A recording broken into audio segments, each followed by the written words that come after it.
ನಟ ಸಾರ್ವಭೌಮ ಮೇರು ನಟ ಡಾಕ್ಟರ್ ರಾಜ್ಕುಮಾರ್ ಅವರು ಅಷ್ಟು ಜನರನ್ನ ಅಭಿಮಾನಿ ದೇವರುಗಳು ಅಂತ ಕರೆದು ರಾಜಕೀಯಕ್ಕೆ ಹೋಗದೆ ತಮ್ಮದೇ ಆದಂತಹ ರೀತಿಯಲ್ಲಿ ಕನ್ನಡಕ್ಕೆ ಕೊಡುಗೆ ಕೊಟ್ಟಂತವರು ಗೋಕಾಕ್ ಚಳವಳಿ ಇರಬಹುದು, ಅದು ಕಾರ್ಗಿಲ್ ಇದ್ದಾದಾಗ ಇರಬಹುದು, ಜೊತೆಗೆ ಮುಂಬೈ ಕನ್ನಡ ಸಂಘ, ದುಬೈ ಕನ್ನಡ ಸಂಘ, ಎಲ್ಲದಕ್ಕೂ ತಮ್ಮ ರಸಸಂಜೆ ಮುಖಾಂತರ ಯಾವುದೇ ಹಣವನ್ನ ಪಡೆಯದೆ ಎಲ್ಲವನ್ನೂ ಅವ್ರಿಗೆ ಕೊಟ್ಟು, ನೀವು ಹೇಳ್ತಾ ಇದ್ರಿ ಚಿತ್ರರಂಗದಿಂದ ಏನ್ ಕೊಡುಗೆ ಇದೆ ಅಂತ, ಇಷ್ಟೆಲ್ಲಾ ಕೊಡುಗೆ ಕೊಟ್ಟಿರೋ ರಾಜ್ಕುಮಾರ್ ಅವರಿಗೆ ರಾಜ್ಕುಮಾರ್ ಅವರು ಕೇಳದೆ ಸರ್ಕಾರ ಕೊಟ್ಟಂತಹ ಜಮೀನನ್ನು ಪ್ರಶ್ನೆ ಮಾಡೋದ್ರಲ್ಲಿ ರಾಜ್ಕುಮಾರ್ ಅವರು ಹುಟ್ಟುಹಬ್ಬದ ದಿವಸ ಅವ್ರ ವಿಚಾರ ನೀವು ಪ್ರಸ್ತಾಪ ಮಾಡ್ತೀರಾ? ನೀವು ಕೆಲವು ವಿಚಾರಗಳು ಹೇಳಿದ್ರೆ ಏನ್ ಕೊಡುಗೆ ಕೊಟ್ಟಿದೆ ಅಂತ ಹೇಳ್ತಾ ಇಲ್ಲ, ನಾನೇನ್ ಹೇಳ್ತಾ ಇದ್ದೀನಿ ಚಿತ್ರರಂಗ ಕೊಟ್ಟಿರೋ ಕೊಡುಗೆ ಅದು ಪಡೆದಿದ್ದಕ್ಕಿಂತ ಕಡಿಮೆ ಇದೆ ಅಂತ ನಾನು ಅದು ಬೇರೆ ಸ್ಟೇಟ್.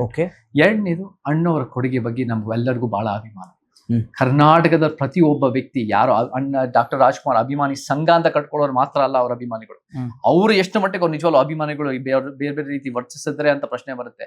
ಕರ್ನಾಟಕದ ಪ್ರತಿ ಒಂದು ವ್ಯಕ್ತಿನೂ ಕೂಡ ಬೇರೆ ಬೇರೆ ಹಂತಕ್ಕೆ ಡಾಕ್ಟರ್ ರಾಜ್ಕುಮಾರ್ ಅಭಿಮಾನಿನೇ. ಆದ್ರೆ ನಾವೆಲ್ಲರೂ ಕೂಡ ಡಾಕ್ಟರ್ ರಾಜ್ಕುಮಾರ್ ಜೊತೆ ಅವ್ರು ಕಂಡ ಕನಸಿನ ಸಿನಿಮಾ ರಂಗ ಅಂದ್ರೆ ಅನೇಕರು ಕೊಟ್ಟಿದ್ದಾರೆ. ನಾನು ಹೇಳಿರೋ ನಿರ್ದೇಶಕರಾಗಿರ್ಬೋದು, ಹೇಳಿರೋದು ನಮಗೆ ವಿಲನ್ ಪಾತ್ರ ಮಾಡೋದು MP ಶಂಕರ್, ವಜ್ರಮುನಿ ಆಗಿರ್ಬೋದು, ನಮ್ಗೆ ಬಹಳ ಜನ ರೈಟರ್ಸು, ನಮಗೆ ಎಲ್ಲಾ ರೀತಿ ಟೆಕ್ನಿಷಿಯನ್ಸ್, ಪ್ರೊಡ್ಯೂಸರ್ಸ್ ಬಹಳ ಜನ ಕೊಡುಗೆ ಕೊಟ್ಟಿದ್ದಾರೆ.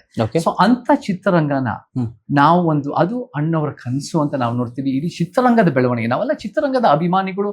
ಅವ್ರು ಕೊಟ್ಟಿರೋ ಕೊಡುಗೆ ಯಾರ್ಯಾರು ಮಾಡಿದ್ರು ಅದಕ್ಕೆಲ್ಲರಿಗೂ ನಮ್ಗೆ ಗೌರವ ಇದೆ. ಅಂತವರ ಸರ್ಕಾರ ಕೊಟ್ಟಿದ್ದ ಜಾಗದ ಪ್ರಶ್ನೆ ಕೇಳೋ ಉದ್ದೇಶ ಏನಿತ್ತು? ನಿಮ್ ಹಿಂದೆ ನಿಮ್ಮ ಏನ್ ಪ್ರಶ್ನೆ ಏನು exactly? This is a policy decision. This is not, ಇದನ್ನ ನಿಜ ಹೇಳ್ಬೇಕು ಅಂದ್ರೆ ಇದು ಅಣ್ಣವರು ರಾಜ್ಕುಮಾರ್ಗೆ ಸಂಬಂಧಪಟ್ಟಿದ್ದ ಅಲ್ಲವೇ ಅಲ್ಲ.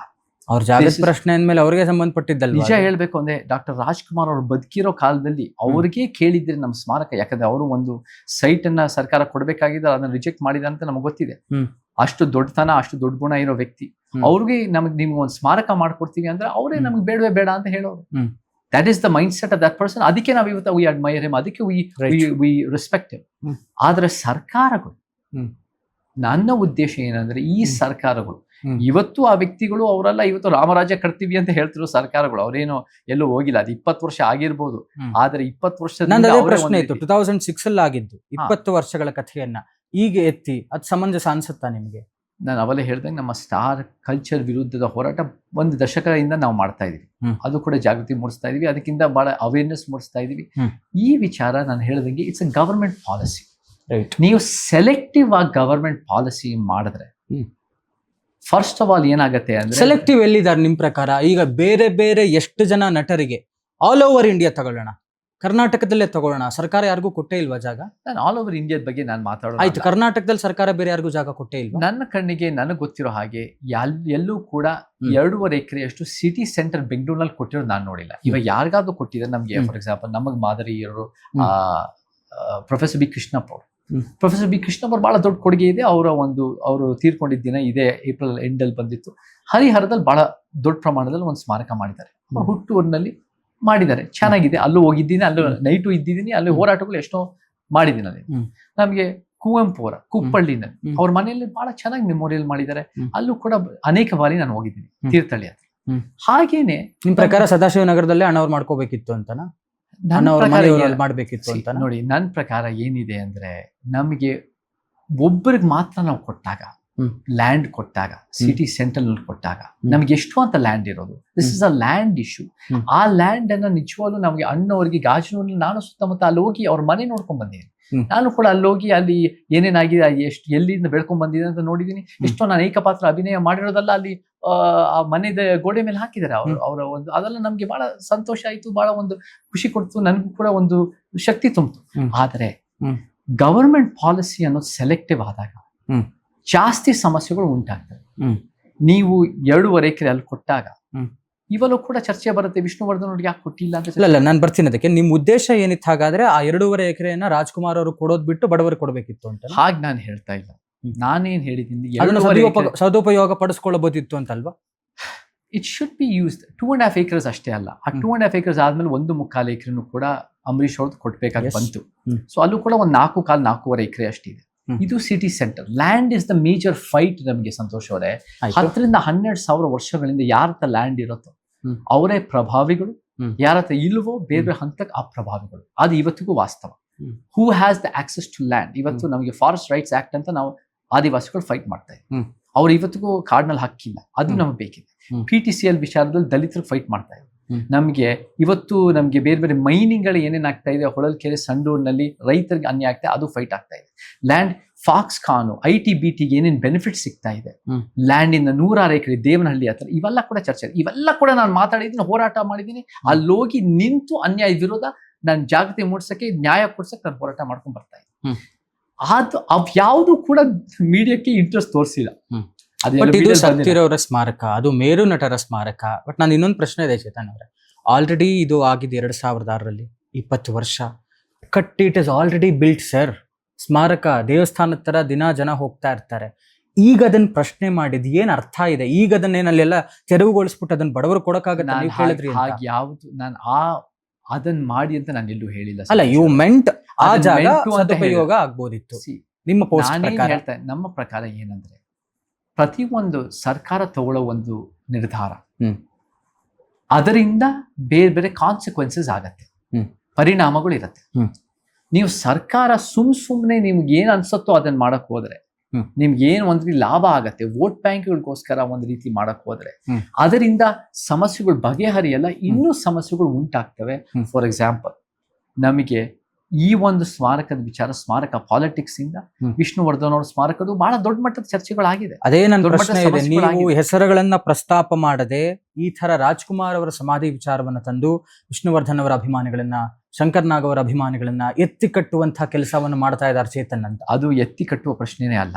ನಾವು ನೋಡಿ, ಇಡೀ ಚಿತ್ರರಂಗದ ಅಭಿಮಾನಿ, ಇಲ್ಲಿ ನಮಗೆ ಮತ್ತೆ ಇಡೀ ಸಮಾಜದಲ್ಲಿ ಯಾರ್ಯಾರು ಕೊಡುಗೆ ಕೊಟ್ಟಿದ್ರು ಅವರೆಲ್ಲರ ಅಭಿಮಾನಿಗಳೇ, ಕೆಲವರ ಅನುಯಾಯಿಗಳು ಕೂಡ. ನಾನು ಇವಾಗ ಒಂದ್ ಹೇಳ್ತೀನಿ, ನಮ್ಗೆ ನಾವು ರಾಜ್ಕುಮಾರ್ ಅಭಿಮಾನಿನೋ ವಿಷ್ಣುವರ್ಧನ್ ಅಭಿಮಾನಿ ಅಂತ ಹೇಳೋದು ನಾನಲ್ಲ. ನಾವು ರಾಜ್ಕುಮಾರ್ ಅಭಿಮಾನಿನೂ ಕೂಡ, ವಿಷ್ಣುವರ್ಧನ್ ಅಭಿಮಾನಿನೂ ಕೂಡ. ಅವರ ಒಂದು ಸಿನಿಮಾ ರಂಗದ ಕೊಟ್ಟಿರೋ ಅಭಿನಯ ಮುಖಾಂತರ ಕೊಡುಗೆ, ಶಂಕರ್ ನಾಗ್ ಅದ್ಭುತ ಕೊಡುಗೆ, ಅದ್ರದ್ದು ಅಭಿಮಾನಿನೂ ಕೂಡ. ನಮ್ಗೆ ಬಹಳ ಜನ ನಾನು ಹೇಳಿದ್ದೀನಿ, ಅವಳು ಹೇಳಿದ್ದೀನಿ ಹೆಸರುಗಳು. ನಮಗೆ we respect all of them, we admire all of them. ಆದ್ರೆ ನಾವು ಸೆಲೆಕ್ಟಿವ್ ಆಗಿ ಮಾಡಿದಾಗ, ಗವರ್ಮೆಂಟ್ ಪಾಲಿಸಿ ಅಂದಾಗ ಬೇರೆ ಬೇರೆಯವರಿಗೆ ಬೇರೆ ಬೇರೆ ತರ ಹೊಸ ಹೊಸ ಸಮಸ್ಯೆ. ನಿಮ್ ಪ್ರಕಾರ ಹಾಗಾದ್ರೆ ಮೇರು ನಟನ್ನು ಒಂದೇ ತರ ನೋಡಬೇಕು, ಸೆಕೆಂಡ್ ಲೀಡ್ ಹೀರೋ, ಯಾಕಂದ್ರೆ A grade hero, B grade hero ನಿಮ್ಗೆ ಗೊತ್ತಿದೆ ಚಿತ್ರರಂಗದವರಾದ್ರಿಂದ, ಹೀರೋಯಿನ್ ಎಲ್ಲರನ್ನು ಒಂದೇ ತರ ನೋಡ್ಬೇಕಂತ ನನ್ನ ಕಣ್ಣಲ್ಲಿ ಎಲ್ಲರೂ ಸರಿ ಸಮಾನನೇ. ನಮಗೆ ಸರ್ಕಾರಕ್ಕೆ ಎಲ್ಲಾ ರೀತಿ ಸರಿ ಸಮಾನ ಕೊಡೋ ಉದ್ದೇಶ ಇರಬೇಕು.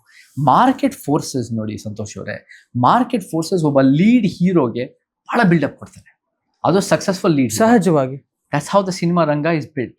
ಆದ್ರೆ ನಮ್ಮ ಕಣ್ಣಲ್ಲಿ ಪ್ರತಿಯೊಬ್ಬ ಕಲಾವಿದನು ಸರಿ ಸಮಾನನೇ, ನಮ್ಮ ಕಣ್ಣಲ್ಲಿ ಪ್ರತಿಯೊಬ್ಬ ಮನುಷ್ಯನು ಸರಿ ಸಮಾನನೇ, ನಮ್ಮ ಪ್ರಕಾರ ಪ್ರತಿಯೊಬ್ಬರು ಉದ್ಯೋಗನೂ ಸರಿ ಸಮಾನನೇ. ಒಬ್ಬ ಸಿನಿಮಾ ಸ್ಟಾರ್ ಹಾಗೂ ಹೀರೋನು ಒಂದೇ.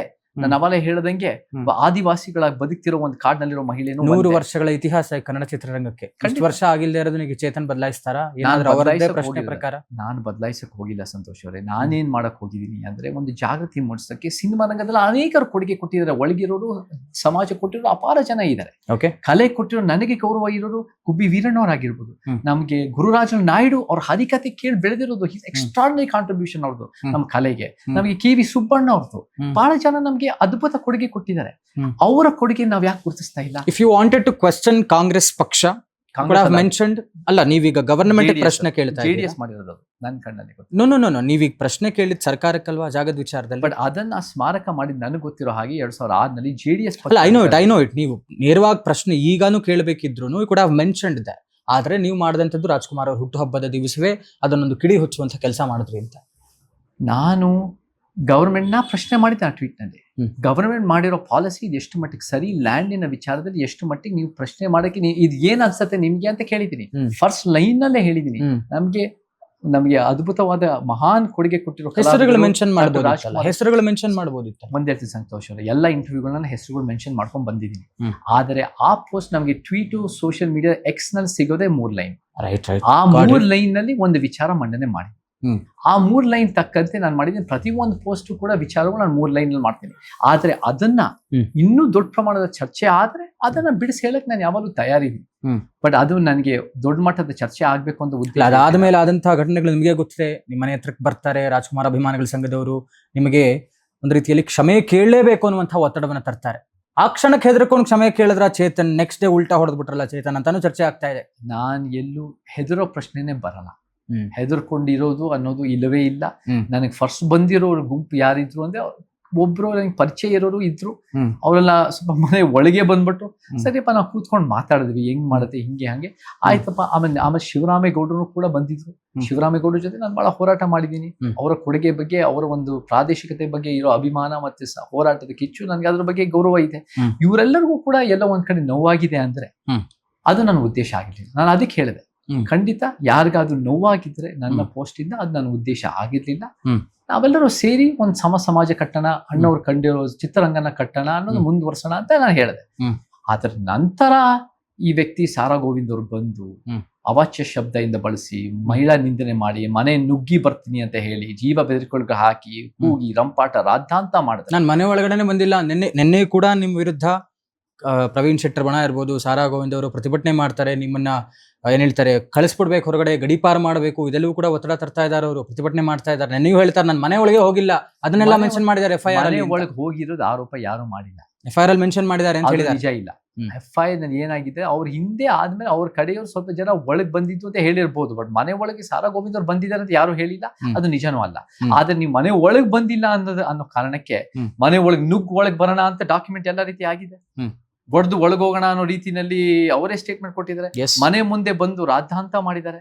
ನೋಡಿ, ಅವಶ್ಯ ಬರೀ ಮಹಿಳಾ ನಿಂದನೆ ಪದ ಅಲ್ಲಿ ಎಲ್ಲಾ ರೀತಿನಲ್ಲೂ ಮಾತಾಡಿದ್ದಾರೆ.